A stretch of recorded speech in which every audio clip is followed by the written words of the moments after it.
Donc, je vous propose de voir avec moi la résolution de l'examen spécial d'admission à l'EPB. Donc, c'est la partie analyse, juin 2015. Donc, pour cette question, on a une fonction qui est x fois ln de valeur absolue de x au cube. Donc, comme d'habitude, on calcule la parité, la limite quand x tend vers plus ou moins l'infini. Cette fois-ci, la limite quand x tend vers 0. La continuité, dérivée première et seconde, déterminer les extrémas et l'éventuel point d'inflexion et à la fin représenter la courbe. Bon, généralement, ça c'est la plupart des questions en cette forme. Toujours faire une parité, calcul de limite, calcul de dérivés, peut-être continuité et ensuite les extrémas.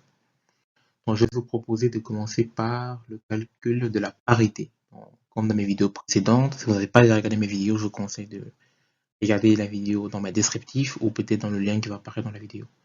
Donc pour la parité, il suffit juste d'évaluer le signe de f de moins x. Donc si je transforme f de x en f de moins x, j'ai moins x au cube fois ln de moins valeur absolue de x tout au cube. Je sais que moins x au cube, c'est moins x au cube.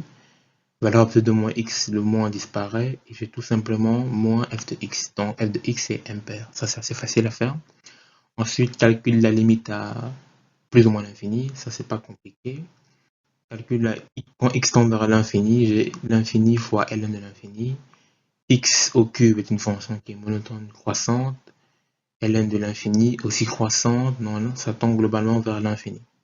Et pour moins l'infini, j'ai moins l'infini fois ln de moins l'infini. Donc ça devient plus l'infini. L'infini est croissant, donc si j'ai l'infini. Fois l'infini, x au cube est une fonction monotone croissante. Donc à la fin, j'ai moins l'infini. Donc le calcul pour moins l'infini, c'est pas plus ou moins l'infini, c'est pas compliqué. Parce qu'ici, j'ai pas d'indétermination ou de singularité. Si je passe au C maintenant, au point C, je dois calculer la limite quand x tend vers 0 pour des x positifs. Qu'est-ce que je remarque? Je remarque que Lx de ln de x est indéfini quand x tend vers 0. Parce que ln de 0 est indéfini. Mais x fois 0, c'est défini, mais ln de 0, c'est pas défini. Tu peux essayer avec ta calculatrice et tu fais ln de 0, tu auras à la fin un truc comme un math error. Donc ln de 0 n'est pas défini. Pour gérer cette indétermination, je vais utiliser la règle d'Hospital. Avant de le faire, je vais un peu modifier cette fonction de x pour la mettre, c'est une forme de fraction. Donc x fois ln de x, le valeur absolue, on peut l'enlever parce que x est tout le temps positif, mais bon, je l'ai gardé. Je peux mettre le x au dénominateur, donc j'aurai x puissance moins 3, et au numérateur ln de x puissance 3. Donc si j'applique la règle de l'Hospital, je dérive le numérateur une première fois. Donc quand je dérive le ln, j'ai 1 sur x, je multiplie par la fonction de base, fois, et j'ai réduit la puissance de 2, et je multiplie la nouvelle par l'ancienne puissance. Donc ici, encore une fois, si vous voulez voir des propriétés des dérivés, où je détaille ça simplement, il faut voir mes anciennes vidéos où je prends plus de temps pour expliquer ça, ou alors dans les rappels d'analyse. Mais ici, je vais essayer d'aller vite pour faire une vidéo pas très longue et assez consistante. Donc ici, j'applique la règle de l'Hospital. Je dérive le numérateur une fois, le dénominateur une deuxième fois. Ici, rapidement, on peut voir que le 3 va se simplifier avec le 3. Le 1 sur x va descendre. Le numérateur, j'aurai x puissance moins 3. Donc, je vais revenir classiquement avec le même dénominateur qu'au départ. Mais ici, j'aurai ln de x puissance 2. Et encore la singularité à cause du ln. L'Hospital une deuxième fois. Même schéma. Ici, dans la nouvelle puissance 2, je réduis la puissance de 1 et je multiplie par la dérivée de l'intérieur. Ici, la puissance est moins 3 en réalité parce que c'est simplifié, donc moins 3 fois x moins 4. Non, à chaque fois, je réduis la puissance de moins 1. Encore une fois, le x est ici, c'est simplifié. Ici, j'ai x moins 3 et le 2 sur moins 3 va rester. J'applique encore l'Hospital une dernière fois pour complètement émuler le ln. Donc, je dérive numérateur et dénominateur. J'obtiens ça à la fin. Et on peut bien voir que cette limite va tendre vers 0 parce que globalement, à la fin, tu as un truc comme 2 sur moins 9, x au carré qui tend bien vers 0. Donc, cette limite tend vers 0. Là, c'est tout.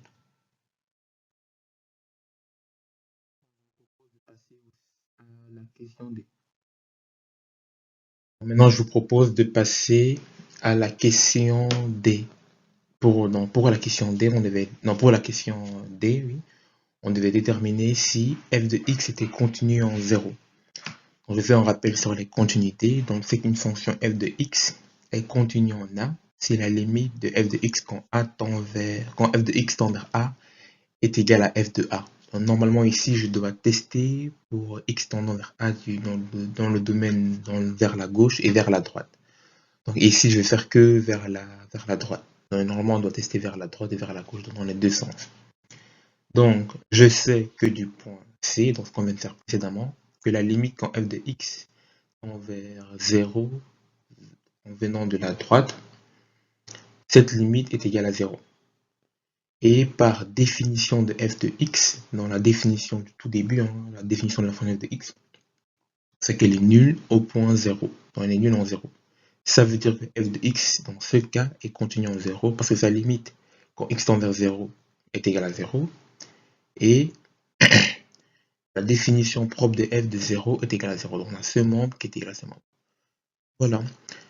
Maintenant on peut passer au e. Pour le e, on doit calculer la dérivée première ou seconde de f de x. Donc, tout d'abord, je rappelle f de x. Donc ici, comment est-ce qu'on va faire pour dériver ça? On va appliquer la règle dérivée des produits. Donc, dérivée des produits, qu'est-ce qu'on fait? On dérive une fonction, on garde la deuxième constante, on dérive la deuxième et on garde la première constante.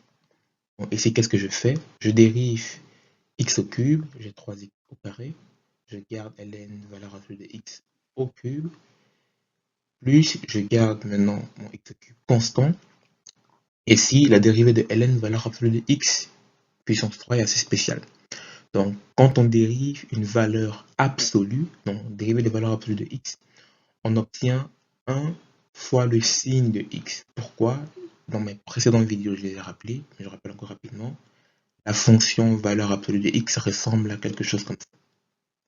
Ça, c'est valeur absolue de x. Donc, si je représente ça, ça c'est mon axe x, etc. Qu'est-ce qu'on peut voir ici? On voit que dans le domaine positif, la pente est positive, donc c'est une pente de plus 1. Dans le domaine négatif, on a une pente de moins 1. Donc, ce qui veut dire que selon le signe de x, donc c'est x qui est dans le domaine négatif, la dérivée donne un truc négatif. Et c'est x qui est dans le domaine positif, la dérivée donne un résultat positif. Donc ici, pour éviter de me trimballer avec 2 cas, donc en séparant ça en deux, je vais tout simplement dire que la dérivée de ln de valeur absolue de x me donne le signe de x divisé par la valeur absolue de x. Et quand je dérive l'intérieur, ça donne 1 sur la valeur absolue de x. Je multiplie par l'ancienne puissance qui était 3 et je diminue la puissance de 1. Donc ça, c'est une dérivée, on appelle ça une dérivée d'une fonction d'une fonction. Donc on appelle ça, en anglais, on appelle ça... j'ai oublié même le nom en anglais. Mais c'est dérivé d'une fonction d'une fonction. Non, je pense dans mes précédentes vidéos, j'ai rappelé ça rapidement. Les noms techniques, je ne sais plus trop le nom technique. Pour la dérivée première, je peux essayer de regrouper tout ça. Un truc assez intéressant, c'est qu'est-ce qu'on peut remarquer ici? Ici, j'ai une fonction impaire fois une fonction impaire, ce qui me donne globalement une fonction qui est paire. Pourquoi est-ce que je dis ça? Parce que ici j'ai un truc négatif, ici j'aurai un truc négatif, négatif fois négatif, j'aurai un truc positif à la fin. Si x est positif, positif fois positif, j'aurai un truc positif à la fin. Et valeur absolue est toujours une fonction positive. Donc impaire fois impaire me donne paire. Ou je sais qu'ici à la fin globalement c'est paire. Du coup je peux me permettre de simplifier x ici avec la valeur absolue de x. Dans ce cas je peux le faire. Quand je fais ça j'ai 3x au carré fois ln de valeur absolue de x. Ok, tu peux me dire que oui, si j'avais oublié de mettre le signe ici, j'avais pas précisé que voilà, il y a un signe qui apparaît ici, divisé par la valeur absolue de x, j'aurais toujours le même résultat. Ça c'est juste, mais savoir que plus tard, le fait de savoir faire ça est assez important pour calculer la dérivée seconde, ce qu'on va faire tout de suite. Si je vais faire la dérivée seconde, cette fois-ci, même itération, je dérive 3x au carré, je garde ln valeur de x au cube constant, plus je dérive ln de valeur absolue de x au cube, on a déjà fait une fois, donc je recopie ce que j'ai fait ici, hop, pas de grande surprise. Je passe au deuxième terme, même chose, je dérive 3x au carré. Donc si je dérive 3x au carré, j'ai 6x, je garde le deuxième terme constant. Et je dérive ln de valeur absolue de x tout au carré. Donc j'ai signe de x divisé par valeur absolue de x fois ln de valeur absolue de x. Donc qu'est-ce que je remarque encore ici une fois? Ici, j'ai une fonction paire fois une fonction impaire. Du coup, je ne peux pas faire de simplification. Paire fois impair me donne impair. Donc, si comme ça, c'est impair et ça, c'est pair, je ne peux pas simplifier. Je vais garder ça comme ça. Voilà.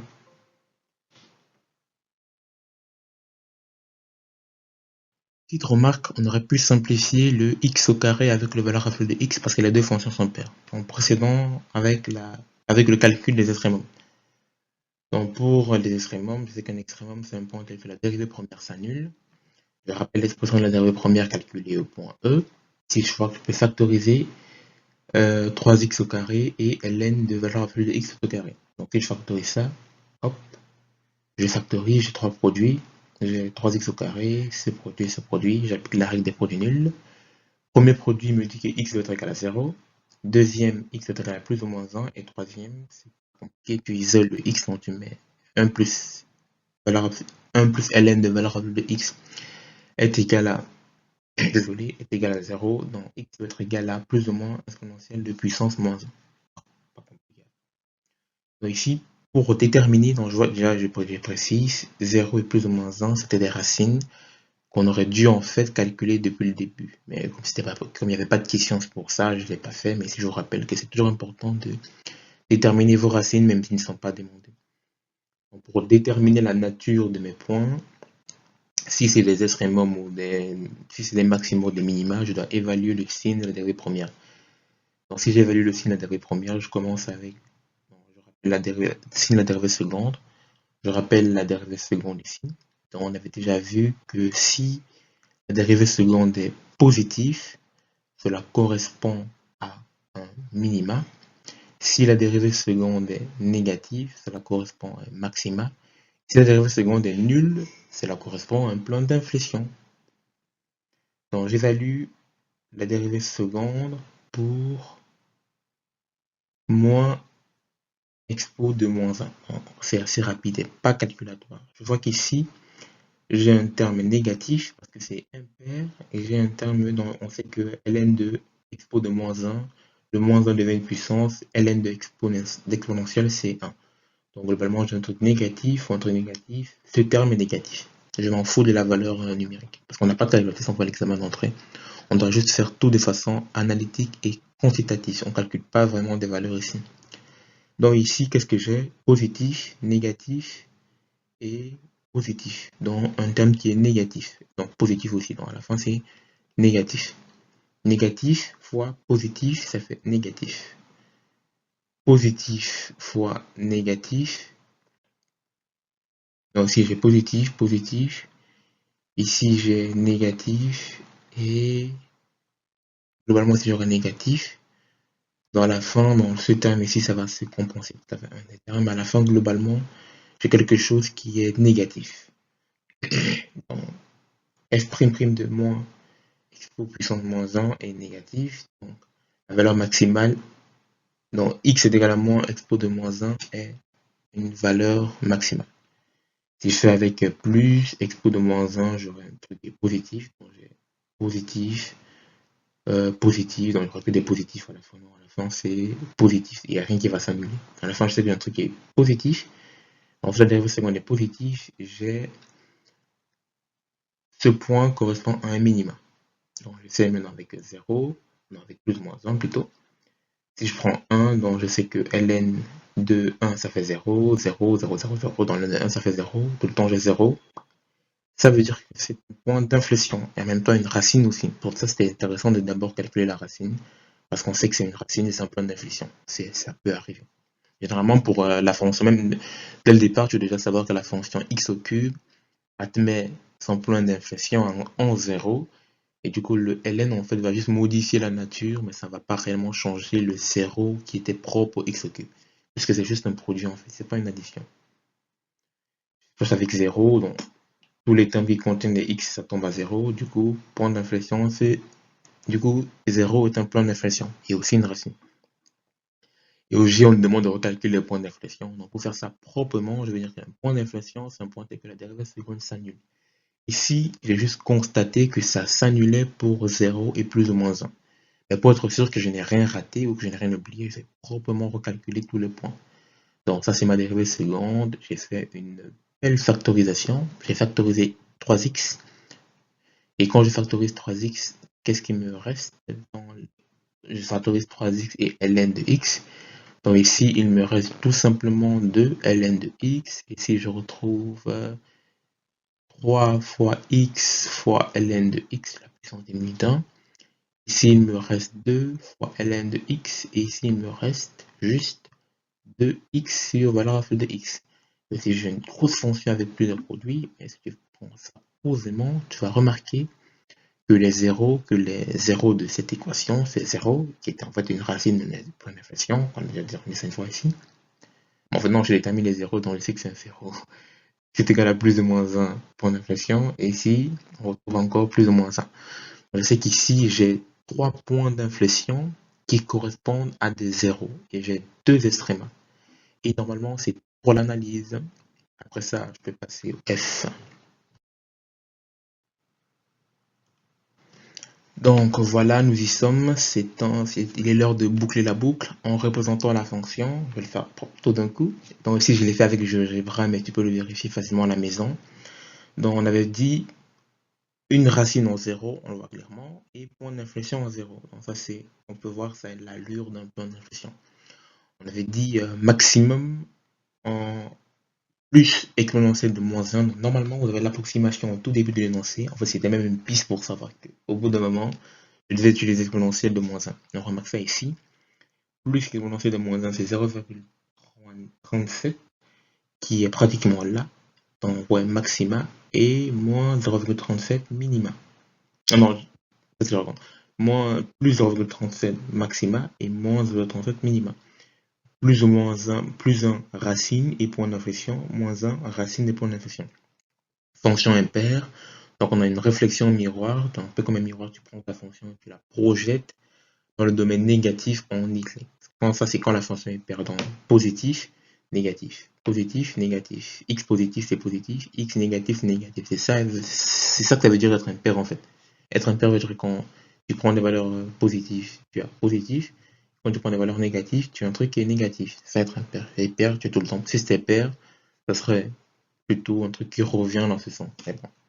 Juste pour vous dire pour que tu saches en fait à quoi ressemble l'allure à la fin. Je ne vais pas rendre la vidéo trop longue, donc je vais m'arrêter ici.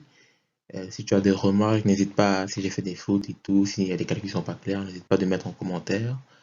J'ai mon adresse mail, si tu veux poser des questions, je réponds assez rapidement. Donc, n'hésite pas de liker, partager et t'abonner. Merci, à la prochaine fois.